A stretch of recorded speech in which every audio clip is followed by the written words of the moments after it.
Maximum పెద్ద పెద్ద creators and vloggers అందరూ కూడా ఈ కెమెరాని యూజ్ చేస్తారు. అదే DJI Osmo Pocket 3. మనం రీసెంట్గా అయితే మన ఛానల్లో దీన్ని అన్బాక్సింగ్ చేసాం, ఒకసారి వెళ్ళి వీడియో చెక్ చేయండి. ఈ వీడియోలో మనం ఏంటంటే DJI Osmo Pocket 3ని ఎలా యూజ్ చేయొచ్చు, దాని పర్ఫార్మెన్స్ ఎలా ఉంది అన్నది చూద్దాం. మనకి ఈ కెమెరా అయితే ఈ విధంగా ఉంటుంది. ఇది వచ్చేసరికి గింబల్ అనమాట. అండ్ నెక్స్ట్ ఇది మనకి స్క్రీన్ ఉంటుంది, ఇది టచ్ స్క్రీన్ అనమాట. నెక్స్ట్ పవర్ ఆన్ ఆఫ్ ఇక్కడ బటన్ ఉంటుంది, అండ్ మన జాయిస్టిక్ ఇక్కడ ఉంటుంది.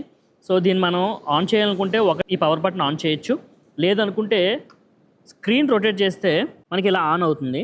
పవర్ బటన్ ఆన్ చేస్తే వెర్టికల్గా కూడా ఇలా షూట్ చేసుకోవచ్చు. ఇక్కడ మనకి ఏంటంటే ఇక్కడ ఆప్షన్ ఉంటుంది చూడండి, వెర్టికల్గా వచ్చేసరికి 3Kలో అయితే రికార్డ్ చేస్తుంది. ఇది మనకి జూమ్ ఇన్ని జూమ్ అవుట్ చేసుకోవచ్చు. మినిమమ్ 4x వరకు జూమ్ ఇన్ అవుతుంది. సో వెర్టికల్గా తీసుకుందాం. మనకి వీడియో మోడ్స్ అయితే దీంట్లో ఏవో ఉన్నాయో చూద్దాం. ఇది వీడియో మోడ్ ఉంటుంది, వీడియో ఒకటి, ఫోటో మోడ్ ఒకటి ఉంటుంది, నెక్స్ట్ పనోరమా మోడ్ ఉంటుంది, నెక్స్ట్ మనకి లో లైట్లో తీయడానికి సపరేట్గా లో లైట్ ఉంటుంది, అండ్ నెక్స్ట్ మనకి స్లో మోషన్కి సపరేట్గా ఉంటుంది, అండ్ నెక్స్ట్ వచ్చేసరికి టైం ల్యాప్స్ ఉంటుంది. సో వీడియో మోడ్లో చూద్దాం. ఇన్ని ఆప్షన్స్ అయితే మనకు కనిపిస్తాయి. అండ్ నెక్స్ట్ వచ్చేసరికి గెస్చర్స్ ఉంటాయి. మనకి ఇటు నుంచి లెఫ్ట్ సైడ్ తీసుకుంటే కనుక మనం ప్రీవియస్లీ తీసుకున్న వీడియోస్ అయితే కనిపిస్తుంటాయి. ప్రీవియస్గా తీసుకున్న వీడియోస్ అన్నీ మనకి కనిపిస్తుంటాయి. అండ్ నెక్స్ట్ ఇటు నుంచి కనుక మనం తీసుకున్నట్లయితే మనకి ఇక్కడ ఇన్ఫర్మేషన్ ఉంటుంది. ఇక్కడ ప్రో యూస్ చేసుకోవచ్చు. లైక్ వైట్ బ్యాలెన్స్ అనేది ఆటో వైట్ బ్యాలెన్స్లో పెట్టుకోవచ్చు, మాన్యువల్గా పెట్టుకోవచ్చు. ఎక్స్పోజర్ అనేది మనం ఆటోలో పెట్టుకోవచ్చు, మాన్యువల్లో పెట్టుకోవచ్చు. మీకు ఎగ్జాక్ట్గా లైట్ కండిషన్ కరెక్ట్గా ఉండాలనుకుంటే ఈ మాన్యువల్ మోడ్ యూస్ చేయండి. చాలామంది వరకు ఆటో మోడ్ యూస్ చేసి DJI Osmo Pocket అస్సలు బాగోట్లేదు అని అంటున్నారు. సో మీరు మాన్యువల్ మోడ్లో పెట్టుకుంటే పర్ఫెక్ట్గా ఉంటుంది. మీకు సినిమాటిక్ సెట్టింగ్స్ Osmo Pocket 3లో ఎలా పెట్టుకోవాలి అని మీకు కావాలనుకుంటే కామెంట్ చేయండి. నెక్స్ట్ వీడియో ఖచ్చితంగా దాని గురించి చేస్తాను. అండ్ నెక్స్ట్ మనకి ఏంటంటే ఇక్కడ గ్లామర్ ఎఫెక్ట్ ఉంది, గ్లామర్ ఎఫెక్ట్ అయితే పెట్టుకోవచ్చు.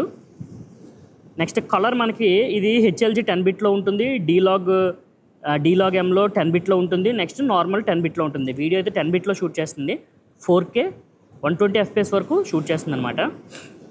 సో మ్యాక్సిమం ఎక్కువగా మీకు పోస్ట్ ప్రొడక్షన్ ఉందనుకుంటే మీరు D-Logలో తీసుకోండి, చాలా బాగుంటుంది. ఇబ్బందిగా ఉందనుకుంటే నార్మల్లో తీసుకోండి. నెక్స్ట్ మనకి ఇక్కడ ఫోకసింగ్ మోడ్ ఉంటుంది. నెక్స్ట్ మనం పైనుంచి కనుక స్వైప్ చేస్తే మనకి ఇక్కడ చాలా సెట్టింగ్స్ అయితే ఉంటాయి. ఫస్ట్ వచ్చేసరికి మీ ప్రొఫైల్ అయితే చేసుకోవచ్చు. నెక్స్ట్ వచ్చేసరికి ఏంటంటే స్క్రీన్ రొటేషన్, అది క్యాప్చరు, సెట్టింగ్స్ అన్నీ ఉన్నాయి. Last settings, video screen rotate చేసినప్పుడు ఇది ఏంటంటే స్క్రీన్ రొటేట్ చేసినప్పుడు డైరెక్ట్గా ఏం కావాలి అన్నది ఇక్కడ మనం పెట్టుకోవచ్చు అనమాట. నేనైతే డైరెక్ట్ వీడియో పెట్టుకున్నాను. నెక్స్ట్ ఇది వచ్చేసరికి బ్రైట్నెస్. సో బ్రైట్నెస్ మనకి 68లో ఉంది నాకైతే. ఇప్పుడు మీకోసం నేను 100 పెంచి చూశాను. నెక్స్ట్ ఇది వచ్చేసరికి ట్రాకింగ్ అనమాట, ఫేస్ ట్రాకింగ్ దీంట్లో ఉన్న బెస్ట్ ఫీచర్, అది ఆన్ ఆఫ్. నెక్స్ట్ ఇక్కడ సెట్టింగ్స్ అనమాట, వైర్లెస్ మైక్, ఇవన్నీ సెట్టింగ్స్ అన్నీ దీంట్లో ఉంటాయి. ప్రతి సెట్టింగ్ని మార్చుకోవచ్చు. సెల్ఫీ ఫ్లిప్ కూడా ఉంది మనకి. ఇంకా built in mic audio backup ఉంది, OTG కనెక్షన్ ఉంది, వైర్లెస్ కనెక్షన్ ఉంది, గింబల్ క్యాలిబ్రేషన్ ఉంది, joystick speed, video compression, video మనకి దేంట్లో కావాలన్నది కూడా ఇక్కడ పెట్టుకోవచ్చు అనమాట. అండ్ రెఫరెన్స్ లైన్స్ కూడా మనకి ఎలా కావాలి ఏంటి అన్నది మనం ఇక్కడ పెట్టుకోవచ్చు, గ్రిడ్స్ అనమాట. నెక్స్ట్ మీరు పాస్వర్డ్ పెట్టుకోవచ్చు. ఆటో పవర్ ఆఫ్ నేను 5 మినిట్కి పెట్టుకున్నాను. LED లైట్, ఇది వెర్టికల్గా ఉండాలా ల్యాండ్స్కేప్లో ఉండాలా అన్నది కూడా కనిపిస్తుంది. రొటేషన్ స్పీడ్ వచ్చేసరికి ఫాస్ట్గా ఉండాలా స్లో ఉండాలని పెట్టుకుంది, నేనైతే స్లోగానే పెట్టుకున్నాను. నెక్స్ట్ వచ్చేసరికి గింబల్ మోడ్స్ అనమాట. గింబల్ మోడ్ FPV ఒకటి ఉంది, టిల్ట్ లాక్డ్ ఉంది, నెక్స్ట్ ఫాలో మోడ్ ఉంది. సో మీరు ఈ గింబల్ని ఎలా యూజ్ చేసుకోవాలో దాన్ని బట్టి మీరు యూజ్ చేసుకోవచ్చు అనమాట.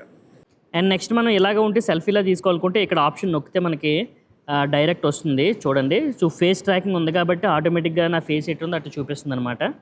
సో ట్రాక్ అవుతుంది. అండ్ మనకి కింద నుంచి కనుక చేస్తే మనకి రెజల్యూషన్ చేంజ్ చేసుకోవచ్చు. లైక్ మీరు 1080 2.K అండ్ FPS మార్చుకోవచ్చు. FPS 60 వరకు ఉంది. స్లో మోషన్లోకి వెళ్తే మనకి ఏంటంటే అది 120 వరకు చూపిస్తుంది. సో ఇది అండ్ ఇక్కడ ఆప్షన్ ఉంది కదా, ఈ ఆప్షన్ కనుక కొట్టినట్లయితే మీకు ఏంటంటే ఫేస్ ఆటో డిటెక్ట్ ఒకటి ఉంది, డైనమిక్ ఫ్రేమ్ ఒకటి ఉంది, నెక్స్ట్ వచ్చి స్పిన్ షాట్, ఇలా రొటేట్ అవుతూ తిరుగుతుంది కదా, ఆ విధంగా ఉంటుంది. సో నేనైతే ట్రాకింగ్ ఒకటే పెట్టుకున్నా. సో ఇది ఈ వీడియో కనుక నచ్చినట్లయితే లైక్ చేయండి, అవసరమైన షేర్ చేయండి. ఇలాంటి మోర్ కంటెంట్ కోసం మన ఛానల్ సబ్స్క్రైబ్ చేసుకోండి. Thank you so much.